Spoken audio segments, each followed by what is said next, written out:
누가복음 22장 14절부터 23절까지의 말씀을 교독하시고 마지막 절만 함께 읽겠습니다. 때가 이름에 예수께서 사도들과 함께 앉으사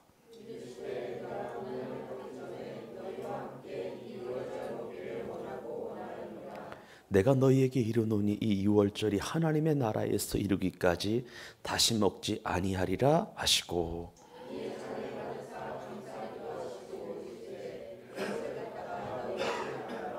내가 너희에게 이르노니 내가 이제부터 하나님의 나라가 임할 때까지 포도나무에서 난 것을 다시 마시지 아니하리라 하시고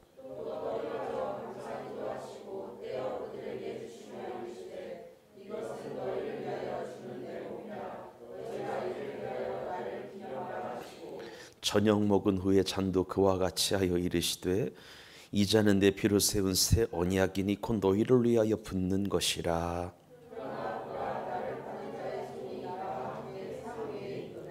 인자는 이미 작정된 대로 가거니와 그를 파는 그 사람에게는 화가 있으리로다 하시니 그들이 서로 묻되 우리 중에서 이 일을 행할 자가 누구일까 하더라. 아멘.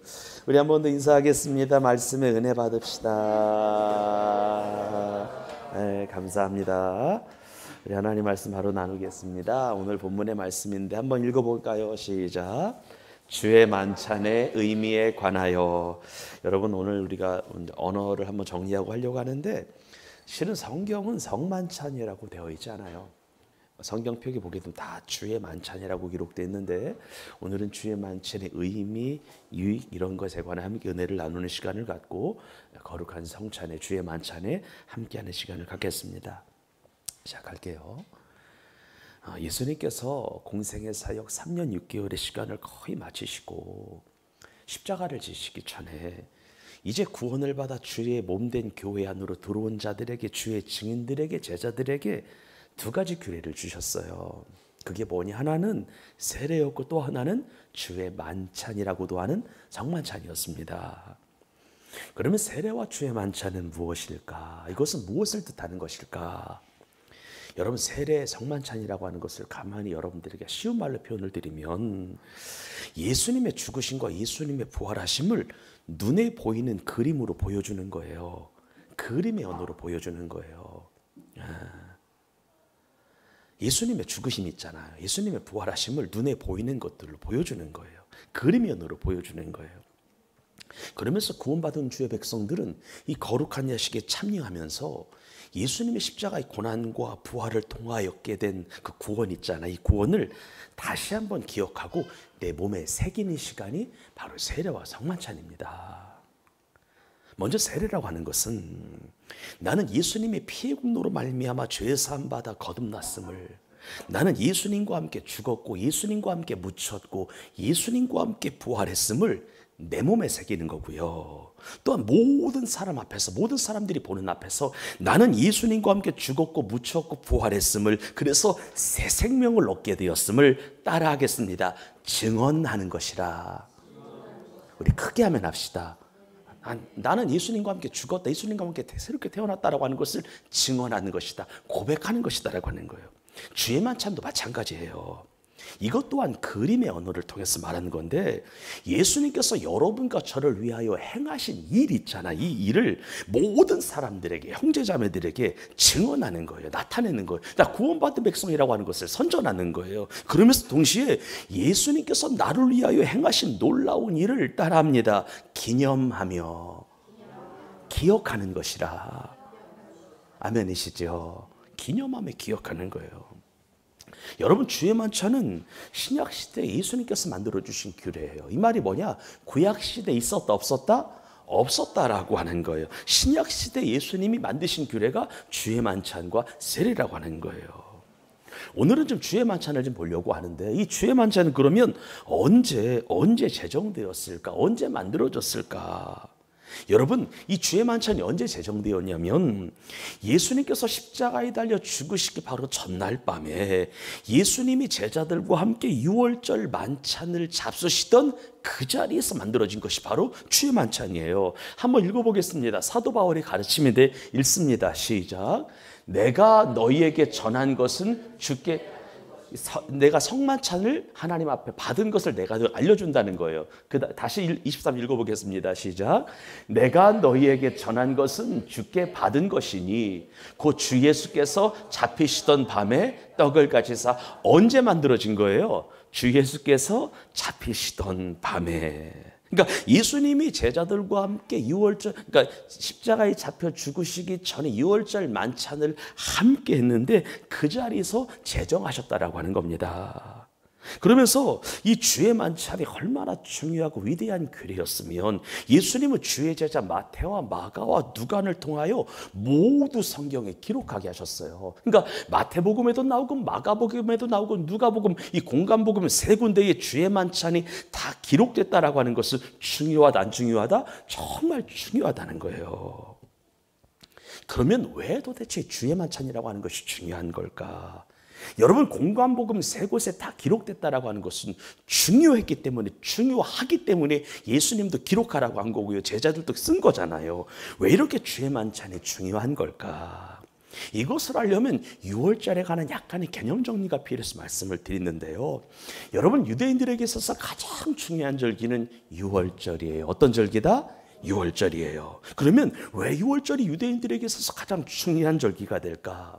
여러분과 제가 이미 알고 있는 것처럼 예수님 이 땅 가운데 오시기 1500년 전에 이스라엘 백성들은 이집트의 속박 가운데, 노예 가운데 거하고 있었는데, 우리가 알고 있는 것처럼 어린 양의 피를 통하여 하나님의 전적인 은혜로 구원을 받아 애굽에서 탈출하여 가나안 땅으로 들어가는 일이 있었습니다. 구체적으로 말씀드리면 어린 양의 피를 뿌림으로 말미암아, 피를 뿌리면 구원받는다는 믿음을 가지고 뿌린 거예요. 그때 애굽이라고 하는 죄악된 세상에서 구원받고 탈출하게 된 거예요. 그래서 이 출애굽 사건은 이스라엘 민족이 형성하는 데 있어서 가장 중요한 사건이고, 이 출애굽 사건의 핵심이 바로 어떤 절기라는 거예요? 유월절이라는 거예요. 무슨 말이냐면 유월절 사건, 유월절 어린 양 사건이 없었다면 유대인들이 애굽에서 나올 수 없었다라고 하는 거예요. 그리고 애굽에서 나올 수 없었다면 히브리 민족이라고 하는, 이스라엘 민족이라고 하는 나라를 형성할 수 없었다라고 하는 거예요. 그래서 유대인들은 자기 민족을 형성하게 만들어 주었던 그 유월절 사건을 지금도 기념하고 있는 거예요. 이해가 되시면 아멘. 그런데 놀라운 게 뭐냐? 예수님께서 정확하게 유대인의 절기 유월절에 죽으셨다는 거예요. 이게 중요한 거예요. 언제 죽으셨다? 유월절에 죽으셨다.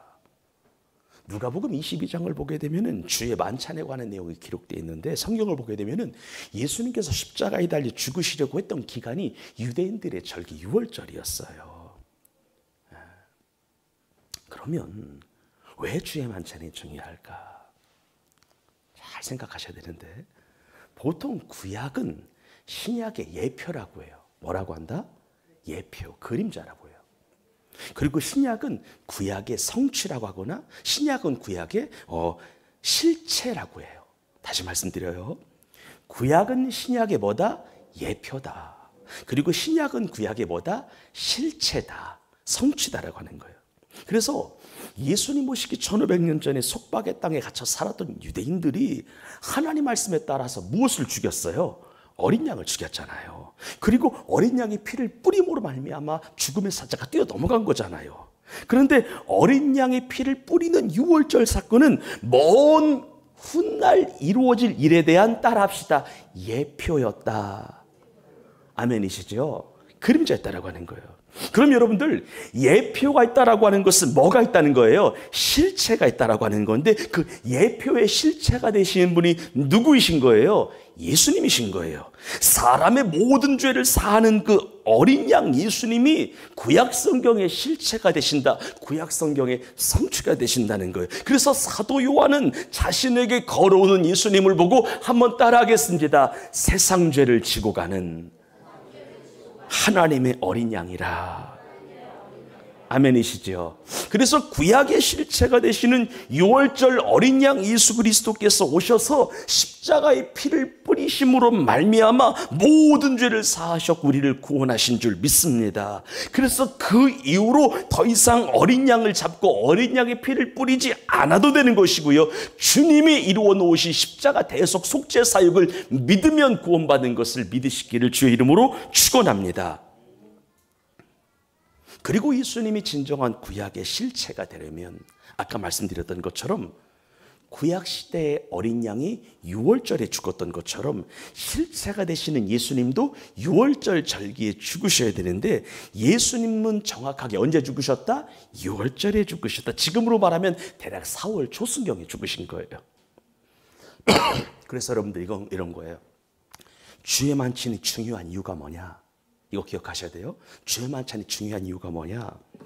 구약시대 때 6월절 어린 양의 실체가 되시는 예수님이 이 땅 가운데 오셔서 우리를 위하여 행하신 일을 그대로 보여주는 일이기 때문에 주의 만찬이 중요한 줄 믿습니다. 왜 중요하냐? 다시 말씀드려요. 구약시대 때 6월절 어린 양의 실체가 되시는 예수님이 이 땅 가운데 진짜 오셔서 우리를 위하여 행하신 놀라운 일들을 그대로 보여주는 일이기 때문에 중요하다라고 하는 거예요. 그래서 예수님께서 제정하신 주의 만찬인 성만찬에 정말로 참여를 하게 되면 우리에게 구원을 주시기 위하여 예수님이 어떤 희생을 치르셨는가, 어떤 고난을 담당하셨는가, 어떤 수치와 모욕을 겪으셨는가 알게 되고요. 깨어있는 성도라면 이 성찬의 시간, 주의 만찬의 시간을 감사하며 감격하게 되는 줄 믿으시면 아멘 합시다. 이런 거예요. 오늘 우리는 누가복음 22장을 통하여 주의 만찬을 좀 이야기를 원하는데 본문의 말씀을 자세히 읽어보게 되면 중요한 단어가 나와요. 그중 하나가 기념하라예요. 뭐하라? 기념하라. 근데 제가 원문을 보니까 기념보다는 기억하라가 맞아요. remember예요. 회상하라는 거예요. 여러분 기념과 기억 중에 뭐가 좀 더 무게가 있어 보여요? 기억이에요. 기억하라는 거예요. 우리는 무엇을 그러면 기억해야 될까? 예수님은 무엇을 기억하라고 하셨을까? 본문 19절에 보게 되면 떡을 뗀다라고 나와요. 실은 떡이 아니라 빵이에요. 이건 우리나라 말로 번역을 하다 보니까 떡이라고 한 거지 예수님 시대에 떡 없었어요. 빵이었어요. 본문에 빵을 뗀다라고 하는 말이 나오는데 영어로 뗀다는 break예요. 부순다는 거예요. 여러분 우리가 잠시 후에 주의 만찬을 할 때에 이 빵 쪼가리가 우리 입술로 들어가면서 빵이 으깨어질 거예요. 부서질 거예요. 무슨 말이냐면 빵이 입에 들어가면서 빵이 부서지는 것처럼 그렇게 예수님이 너희들을 위하여 부서졌다라고 하는 것을 기억하라는 거예요. 이해가 되십니까? 여러분들이 잠시 후에 주의 만찬을 드실 때 빵을 먹을 때 이 빵이 입술로 넘어가면서 으깨어지잖아요. 부서지잖아요. 그런 것처럼 예수님의 몸이 너희들 때문에 으깨어졌다, 부서졌다라고 하는 것을 뭐 하라는 거예요? 기억하라는 거예요. 그리고 나서 예수님이요 포도즙을 주시면서도 기억하라고 하셨는데 이 잔을 마실 때 너희를 위하여 흘린 피를 무엇하라? 기억하라는 거예요. 기억하라는 거예요. 그런데 여러분들 이 누가복음 22장에 나오는 이 피는 대단히 귀중한 피예요. 그러면 어떤 의미에서 본문에 나오는 피가 귀중한 피, 가치 있는 피가 될까? 왜 어떤 의미냐면 예수님께서 십자가에 흘리신 피를 통하여 새로운 언약을 만드셨기 때문에 그래요. 무엇을 만드셨다? 새 언약을 만드셨다는 거예요. 신천지가 말하는 그 언약이 아니에요. 진짜 새 언약을 만드셨다라고 하는 거예요. 예수님이 십자가에 흘리신 그 피를 통하여 이전과는 전혀 다른 전혀 새로운 종류의 언약이 제정됐기 때문에 이 피가 귀중한 피라고 하는 거예요. 그것이 어떤 언약이냐면 신약이에요. 그래서 여러분들 예수님의 십자가 희생과 보혈의 사건을 기점으로 하여 구약과 신약이 실은 나눠지는 거예요. 예수님이 이 땅에 오신과 동시에 나눠지는 것이 아니라 정확한 의미는 십자가 사건 기점으로 하여 구약과 신약이 나눠지는 거예요. 한번 읽어보겠습니다. 누가복음 22장 20절의 말씀을 크게 읽습니다. 시작. 저녁 먹은 후에 이 잔도 그와 같이 하여 이르시되 이 잔은 내 피로 세우는 새 언약이니 곧 너희를 위하여 붓는 것이라. 어떤 언약이래요? 새 언약이래요. 예수님은 당신의 피를 통하여 새 언약을 세우신 거예요. 뉴 커비넌트를 세우신 거예요. 쉽게 말해서 지금까지는 옛날 언약이었다라고 하는 거예요. 그런데 예수님은요, 구약 시대 가운데 태어나셔서 구약의 모든 것들을 완성하시고 다 마무리하시고 새로운 신약의 시대를 여신 줄 믿습니다. 그래서 여러분 누가복음 22장에 이 새 언약인 뉴라고 하는 이 새라고 하는 단어가 정말로 중요한 단어인데 안타깝게도 이것이 누가복음에만 새라고 뉴라고 하는 말이 기록되어 있어요. 근데 원문을 보게 되면은요, 실은 마태복음에도 마가복음에도 이 단어를 집어넣어야 정말 맞습니다. 그럼 여러분들 주의 만찬을 할 때 어떤 빵과 어떤 와인을 사용해야 될까? 이걸 좀 알기를 원하는데 약간의 교육 설교를 겸하고 있는 거라 말씀을 드려요. 분명한 것은 물론 시대가 많이 바뀌었기 때문에 100% 그 시대 거를 따라할 수는 없겠지만 일단 원론적인 거 말씀을 드릴게요.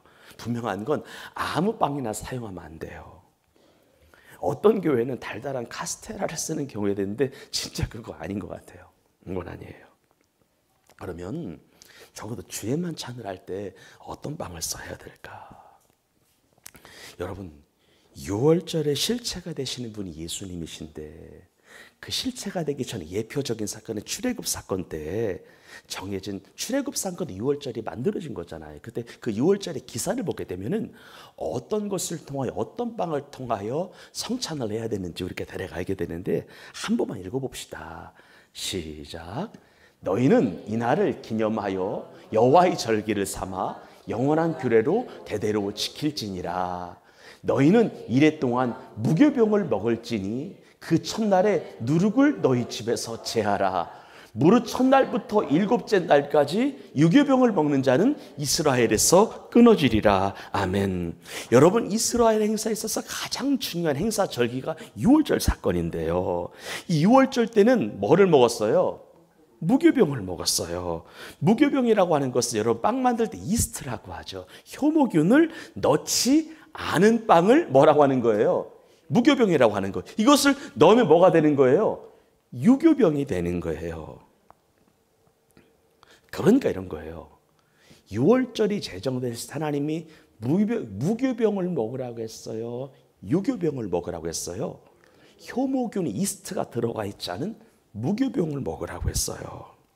그러면 이게 중요한 거예요.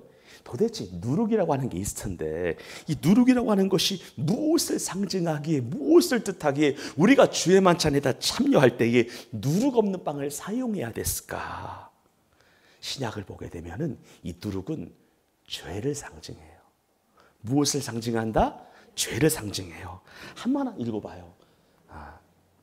누가복음 고린도전서 5장 6절부터 읽겠습니다. 크게 읽어요. 시작. 너희가 자랑하는 것이 옳지 아니하도다. 적은 누룩이 온 덩어리에 퍼지는 것을 여러분 빵을 만들고 이스트 좀 더 확 불어나잖아요. 이 적은 누룩이 적은 죄가 모든 것을 퍼지게 하는 것을 알지 못하느냐 이게 이 얘기예요. 7절 시작. 너희는 누룩 여러분 우리가 예수를 믿고 구원받아 하나님의 자녀가 되면서 우리 누룩은 주님에게로 간 줄 믿으시면 아멘 합시다. 다시 읽어봐요. 시작. 너희는 누룩 없는 자인데 새 덩어리가 되기 위하여 누룩을 내버리라. 우리의 유월절 양 그리스도께서 희생되셨느니라. 8절 시작. 이러므로 우리가 명절을 지키되 묵은 누룩으로도 말고 악하고 악에 찬 누룩으로도 말고 누룩이 없이 오직 순전함과 진실함의 떡으로 할지니라. 아멘. 그래서 주의 만찬에 참여하여 빵을 먹는 자가 늘 기억해야 되는 게 있다. 뭐냐? 내가 구원받은 것은 누룩이 없으신, 죄가 없으신 예수님의 희생 때문이었음을 기억하기를 주의 이름으로 축원합니다. 그래서 빵 쪼가리에 누룩을 안 넣었던 거예요. 누룩이 죄를 상징하니까. 우리가 죄 없는 몸을 먹어서 구원받은 줄 믿습니다. 죄 없으신 예수님이 내 안에 들어와서 내 죄가 예수님에게 가고 예수님 완전하신 의가 나를 덮어 씌우면서 하나님이 나를 의롭다 하시고 하나님의 자녀 삼아주셨다 이 말인 거예요. 그래서 주의 만찬에 참여하여 빵을 무교병을 먹는 자가 늘 기억해야 돼요. 무엇을? 내가 구원받은 것은 누룩이 없으신, 죄가 없으신 예수님의 희생 때문이었다. 그래서 원래 신약 시대 때 이것을 먹었어요. 이게 무교병이에요. 마쪼라고 하는데 아마 이스라엘에 가보신 분들은 알겠고요. 저도 지혜 전도사님이 저에게 이스라엘 탐사 갔다 오셔가지고 여러 번 선물해 주신 적이 있었는데 이 무교병은 간단해요. 밀가루 반죽에다가 물만 하고 바로 그냥 구우면 돼. 어떤 것도 넣지 않고 이스트 안 넣고 넣으면은 이런 형식으로 나오는데 여기 중간중간에 뭐가 뚫려 있어요, 여러분들? 중간중간에 구멍 뚫려져 있는데 어떤 신학자는 십자가에서 대못에 박히신 예수님을 뜻한다라고도 이야기하는 분도 보았는데 이건 어디까지나 개인의 생각이니까 이건 거둬주시고요. 우리가 왜 누룩 없는 빵을 사용하는지 무엇을 상징한다? 죄를 상징한다. 그러니까 죄 없으신 예수님이 나를 위하여 죽어서 이것이 구원이라고 하는 효과를 발휘하게 되었다라고 하는 거예요. 그래서 우리가 주의 만찬에 꼭 참여할 때에 우리는 예수님의 죄 없는 몸의 희생으로 죄 없는 몸이 희생되었기 때문에 내가 누룩이 없는 자, 죄가 없는 자가 되었음을 기억하고 감사하기를 주의 이름으로 축원합니다. 감사해야 되는 거예요. 포도주를 또 볼까요? 포도주가 와인이라고 하죠. 이 와인은 실은 동형이의어예요. 무슨 말이냐면 단어는 하나인데 뜻이 몇 개다? 두 개를 동형이의어라고 그래요. 성경에 나오는 와인을 보통 알코올이 들어간 포도주로 번역할 수도 있고 포도즙으로 번역할 수가 있는데 안타깝게도 성경에 나와 있는 예수님이 사용한 주의 만찬에 거는 포도주가 아니라 포도즙이었어요. The fruit of the wine이라고 나와요. 과실 열매였어요. 우리는 대개 와인을 마신다고 하면 뭐를 이해해요? 포도주로 이해해요. 그러나 성경은 와인은 대개가 뭐냐면 알코올이 없는 포도주스예요. 그래서 누가복음 22장 18절에 보게 되면은 포도나무에서 난 것이라고 말하고 있는데 영어 성경을 보게 되면 포도나무 열매에서 나온 것이라고 번역되어 있어요. 그래서 만약 여기에 누룩을 넣으면 뭐가 되는 거예요? 포도주가 되는 거예요. 그런데 성경은 누룩을 넣지 않은 무엇으로 성찬을 한 거예요? 즙으로 한 거예요. 그래서 이스라엘에 가보게 되면 10% 와인이라고 돼 있는데 커뮤니언 와인이라고 전혀 알코올이 들어가 있지 않은 순수한 포도즙을 착즙하여 성찬을 했다고 하고 있다고 합니다. 여러분 6월절에 예수님께서 제자들에게 나눠주신 빵과 와인은 예수님의 살과 피를 상징해요. 그런데 예수님의 살과 피를 상징하는 빵과 와인을 더럽거나 죄가 있으면 돼야 한대요? 안 되는 거예요. 그래서 무조건 깨끗한 거를 해야 되는. 그래서 예수님 시대나 지금 시대에 사용해야 되는 포도는 주가 아니라 무엇이어야 된다? 즙이어야 된다. 빵도 원래는 무교병이어야 되는데 이건 현실적으로 어려우니까 적어도 달달하지 않은 그냥 무교병을 그러니까 빵을 사용하자 이 정도 정리하는 겁니다. 그러면 주의 만찬은 누가 참여할 수 있을까? 주의 만찬을 누가 참여할 수 있을까? 한 고백만 갖고 있으면 되는데 예수님이 나의 주인이심을 고백하는 사람이면 남녀노소 누구라도 다 참여할 수가 있어요. 구원받은 사람이면 다 참여할 수가 있어요. 그래서 희조도 참여할 수가 있는 거고 루아도 기찬이도 시은이도 다 참여해야 하는 거예요. 이것은 우리 교회 교인이 아니라도 상관이 없어요. 타교의 교인이라도 상관없어요. 예수님을 나의 주인으로 고백만 하면 누구든지 다 참여하게 된다. 참여해야 한다라고 하는 거예요. 그러면 주의 만찬의 횟수는 어떠해야 될까? 여러분 예수님이 주의 만찬을 제정하셨을 때 이런 말을 했어요. 한번 따라 할까요? 이를 행하여 기억하라. 기억하라가 중요한데 무슨 말이냐면 횟수 주기는 어떠해야 되냐면 기억하려면 여러분들 잊혀지지는 않도록 기억할 수 있도록은 해야 돼요, 안 해야 돼요? 해야 돼요. 그래서 사도 바울은 예수님께서 이것을 기억하라고 했기 때문에 고린도 교회가 주의 만찬을 기억할 수 있도록 잊지 않도록 규례를 계속해서 가르쳤을까, 안 가르쳤을까? 가르쳤어요. 그리고 고린도 교회가 이 일을 정말로 했어요. 그런데 예수님께서 우리에게 1년에 몇 번 하라고는 가르쳐주지 않으셨어요. 매주 해라, 매월 해라, 몇 달에 한 번씩 해라, 이런 이야기는 안 했어요. 그런데 이런 게 있어요. 무엇이든지 자주 하면 따라합니다. 타성해졌는다. 타성해졌어요. 또 너무 적게 하면은 의미와 유익을 잊어버리게 돼요. 여러분, 주의 만찬에 분명한 의미가 있고 유익이 있고 선물이 있는 줄 믿으시면 하면 합시다. 근데 이것을 너무 자주 하면 타성해져죠. 너무 인터벌이 길면 의미를 잊어버려요. 그래서 잊지 않을 만큼은 해야 된다, 안 해야 된다? 적어도 잊혀지지 아니하도록 기억할 수 있도록은 해야 된다라고 하는 거예요. 그래서 자주 한다면 한 달에 한 번이고요. 조금 인터벌을 좀 더 둔다면 2달에 한 번 정도가 제가 봤을 땐 적당한 것 같아요. 그럼 이 주의 만찬을 언제까지 해야 될까? 한번 고린도전서 11장 26절의 말씀을 읽어보겠습니다. 시작. 너희가 이 떡을 먹으며 이 잔을 마실 때마다 주의 죽으심을 그가 오실 때까지, 언제까지? 오실 때까지 해야 되는 거예요. 여러분, 주님 재림 전까지는 주의 만찬을 한 달에 한 번이든 2달에 한 번이든 꼭 하면서 이것을 잊지 아니하도록 해야 되는 거예요. 예수님의 죄 없는 몸 때문에 내가 구원받았음을 잊어버리면 안 된다는 거예요. 이 땅의 교회가 공중으로 휴거가 이루어지는 그 전까지는 이 주의 만찬에 참여하는 자가 되어야 된다는 거예요. 그래서 이 땅에 우리가 교회로 존재하는 이상, 구원받은 성도로 존재하는 이상 주의 만찬을 하면서 예수님의 죽으심을 먼저 나 자신에게 보임으로 말미암아 주님의 고난과 희생을 기억해야 되고요. 또 아이들에게도 참여하고 아이들에게도 보게 함으로 말미암아 주의 고난이 이런 것이구나를 보게 해야 되고요. 아, 이것이 이런 희생 때문에 우리가 구원받았구나라고 하는 것을 어린아이들도 볼 이유가 있다라고 하는 거예요. 그리고 혹시 이 자리 가운데 예수 믿지 않는 분이 앉아 계신다라고 한다면 그분들에게 이 주의 만찬을 또 보여주면서요, 우리의 구원이, 기독교가 말하는 구원이 예수님의 희생으로 말미암는 것임을 증언하고 전도하는 기회로 삼아야 할 줄 믿습니다. 이처럼 주의 만찬이 정말로 중요한 거예요. 너무나 중요한 거예요. 그런데 여러분들, 이 고린도전서 읽어보게 되면은요, 주의 만찬에 폐해가 있었어요. 뭐냐면 이런 거예요.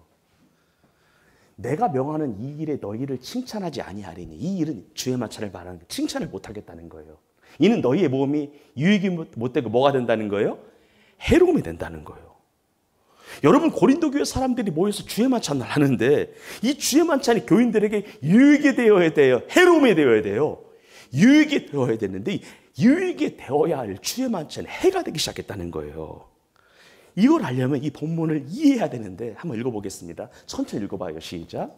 그런즉 너희가 함께 모여서 주의 만찬을 먹을 수 없으니 이는 먹을 때에 각각 자기의 만찬을 먼저 갖다 먹음으로 어떤 사람은 시장하고 어떤 사람은 취함이라. 22절 시작. 이것은 너희가 먹고 마실 집이 없느냐? 너희가 하나님의 교회를 업신여기고 빈궁한 자들을 부끄럽게 하느냐? 내가 너희에게 무슨 말을 하랴? 너희를 칭찬하랴? 이것으로 칭찬하지 않노라. 여기서 설명 한번 어렵지만 드릴게요.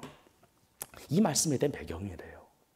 여러분, 초대교회 특징이 하나가 있었어요. 초대교회 특징 하나가 뭐냐면, 초대교회 때는 특별한 일이 없는 이상 성도들이 집에서 음식을 갖고 와서 나눠 먹었어요.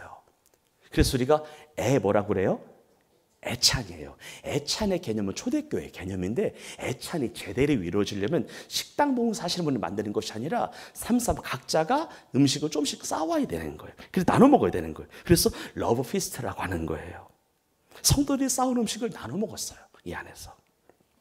그런데 여러분들, 이 애찬이라고 하는 것이, 이 성만찬, 주의 만찬이 사랑의 잔치, 사랑의 식사가 되기 위해서는 돈이 많은 사람은 많이 갖고 와야 돼요? 조금 갖고 와야 돼요? 많이 갖고 와야 돼요. 중산층은요, 중간만큼 갖고 오면 돼요. 정말 가난한 사람은요, 안 갖고 와야 되는 거예요. 우리 아멘 합시다. 진짜 그래요. 아니, 넉넉한 사람은 하나님이 많이 주셨으니까 많이 섬겨야지. 중산층은 중간만큼 섬기면 돼요. 가난한 사람은 섬길 게 뭐가 있어? 본인 살기 어려운데 그냥 그 사람도 그냥 오는 거예요. 그러면서 예수 그리스도의 사랑을 나눴어요.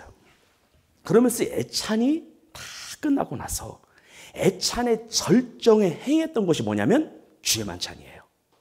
먼저 식사를 충분하게 하고 마지막에 했던 것이 뭐다? 주의 만찬이에요. 그런데 이 만찬을 포함한 애찬에 문제가 있었어요. 오늘날의 교회가 이건 정확히 새겨드려야 돼요. 첫째가 어떤 문제가 있었냐? 파당을 조성을 했어요. 읽어봐요. 시작. 먼저 너희가 교회에 모일 때에 너희 중에 분쟁이 있다함을 듣고 19절 바로 넘어가요. 너희 중에 파당이 있어야 너희 중에 옳다 인정함을 받은 자들이 나타나게 되리라. 무슨 말이냐면 애찬을 나누거나 주의 만찬을 나눌 때 또 끼리끼리 했다는 거야. 서로 섞이려고 하지 아니하고 자기들이 마음 맞는 사람만 했다라고 하는 거지. 이게 중요한 거. 여러분, 성찬, 주의 만찬 의미가 뭐예요? 우리는 예수님 안에서 하나임을 기억하는 것도 목적이 되잖아요. 그런데 교회 안에서도 주의 만찬, 애찬을 나눌 때에 지들끼리 마음 맞는 사람끼리 나눈 거야. 또 옆 사람을 축복해요. 한번. 제가 다음 주에 당신과 식사하지 않겠습니다. 제가 다음 주에 당신과 식사하지 않겠습니다. 이 의미를 기억하셔야 돼요.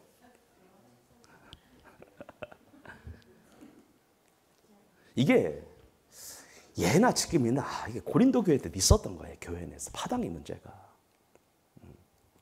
여러분, 교회 안에 심각한 문제가 뭐예요? 다 라인이 있는 거예요. 여러분, 큰 교회 안에도 무슨 암흑의 장로 라인, 암흑의 권사 라인 뭐 있어요. 다. 이거는 쓸어버려야 되는 거예요. 교회 안에서는 적어도. 교회 안에서 라인을 설정한다. 뭐 줄을 막 편가르기를 한다. 이건 안 되는 거예요, 여러분들.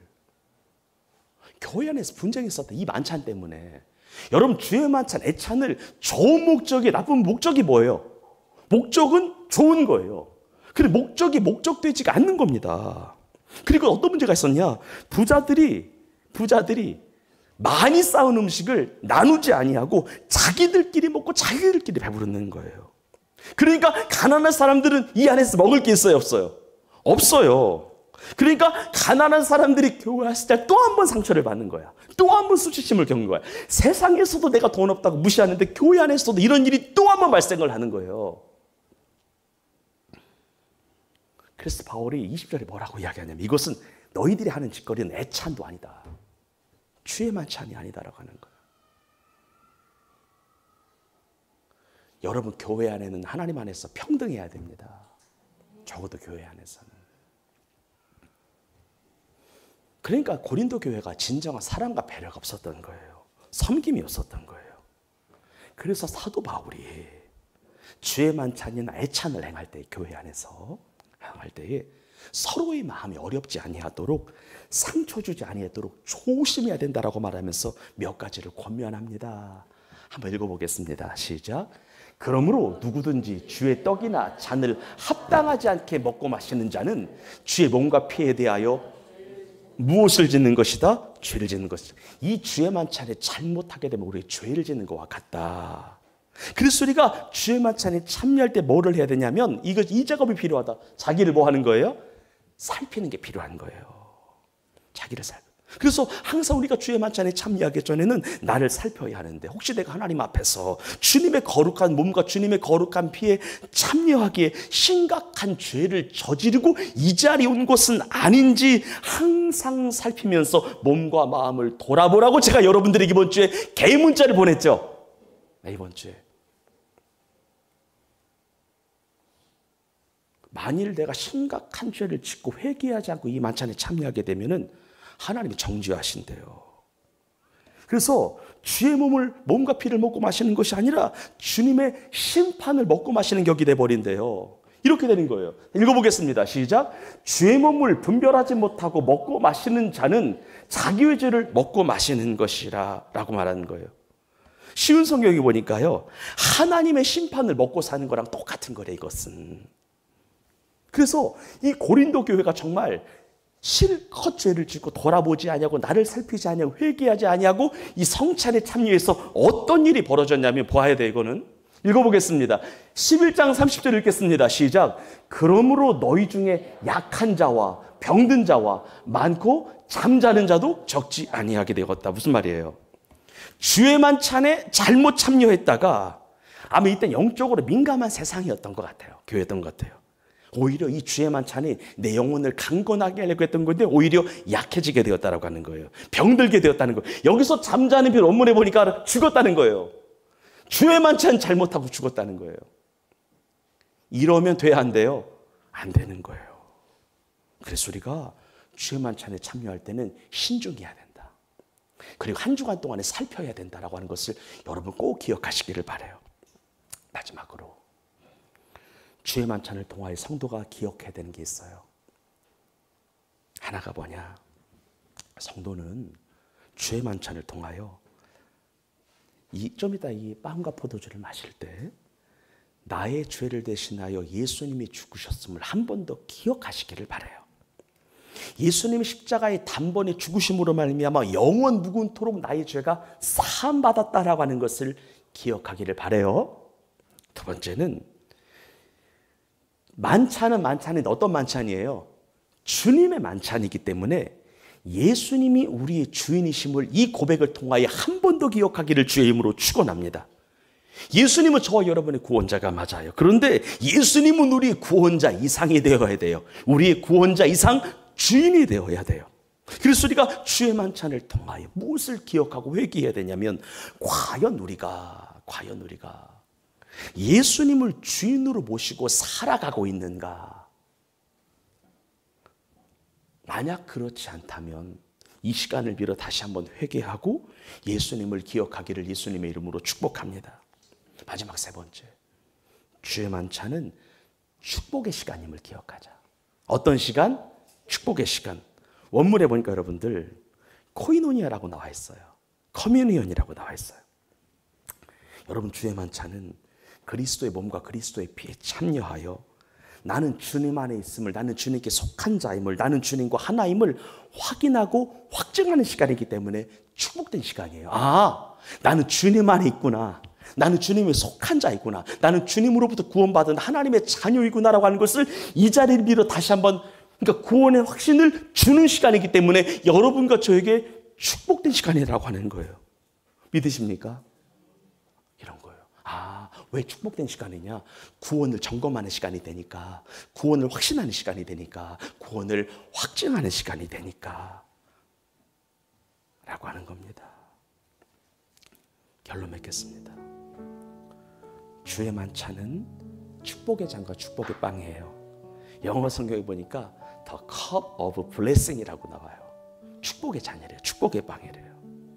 그래서 우리가 이 땅에 살면서 하나님이 주신 복을 많이 받으셔야 되는데 하나님이 주시는 큰 복을 받는 시간 중에 하나로 만들어 두신 것이 주의 만찬이에요. 왜냐하면 주의 만찬이라고 하는 것은 죄 없고 거룩하신 그리스도를 통하여 나의 모든 죄가 사함받았고 새 사람이 되었다라고 하는 것을 깨닫는 시간이기 때문에 그런 거고요. 죄 없고 거룩하신 그리스도의 몸과 그리스도의 피에 진하게 참여함으로 말미암아 나는 주님께 속했음을 다시 한번 깨닫는 시간이 있기 때문에 그렇고요. 나는 주님 안에 있음을 넘어서서 예수님의 모든 것에 참여할 수 있는, 예수님의 영광과 위엄과 권위에 참여할 수 있는 존귀한 자가 되었다라고 하는 것을 아는 시간이기 때문에 귀한 시간이고요. 그러면서 내가 주님 안에 있고 주님은 내 안에 있음을 다시 한번 확인함으로 마음의 평강을 얻는 시간이기 때문에 복된 시간인 줄 믿습니다. 그래서 여러분 이것을 알고 오늘 주의 만찬에 잘 참여하기를 주의 이름으로 축원합니다. 기도하겠습니다.